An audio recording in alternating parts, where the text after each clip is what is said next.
მოკლედ ChatGPT ხო ყველაზე უყვარს ხალხო, მაგრამ მე ვიცნობ სოციალებში გოგოებს, ვისაც განსაკუთრებულად უყვართ და გოგოებო არანაირი ჰეითი თუ შეხვდებათ ეს ვიდეო, ეს ჩემი პირადი აზრია და ვფიქრობ, რომ ობიექტური სიმართლე არის. თქვენ ვერასდროს ვერ იპოვით ისეთ ადამიანს, ვინც ChatGPT-სავით გაგიგებთ, იმიტომ რომ ChatGPT არის ხელოვნური ენა, ადამიანი არის ადამიანი. მაგრამ მეორე ასპექტიც განვიხილოთ. მსგავს ოცნებამდე რომ იხვიდე, ეს ნიშნავს იმას, რომ უნდა გამოიარო როგორც მინიმუმ 2 პარტნიორი, რომელიც საერთოდ ვერ გიგებდა. ან ძალიან აცდენილი იყო.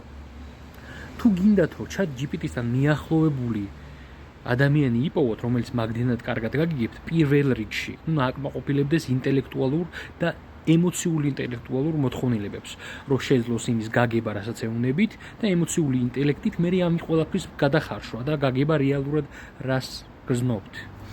მეორე მაგდენი ინფორმაცია უნდა მიაწოდოთ მაგ ადამიანს, იმიტომ რომ ChatGPT-ს ველაპარაკებით დღე და ღამე, მაგდენი ინფორმაცია რო გქონდეს ვიღაც ადამიანს თქვენზე და ის ყველაფერი გქონდეს, რაც ჭირდება, ალბათ შეიძლება ChatGPT-ზე უკეთესადაც გაგიგოთ, რადგან ისიც თქვენნაირად ადამიანი არის. ასე რომ იმის მაგივრად რომ ეგეთ რაღაცებზე იოცნებოთ, მე გირჩევდით რომ უბრალოდ ფილტრი დახვეწოთ და ბიჭები რაღაც ლამაზი გამოხედვის გამო არ აირჩიოთ პარტნიორებად და ყველაფერი იქნება კამფეტებით.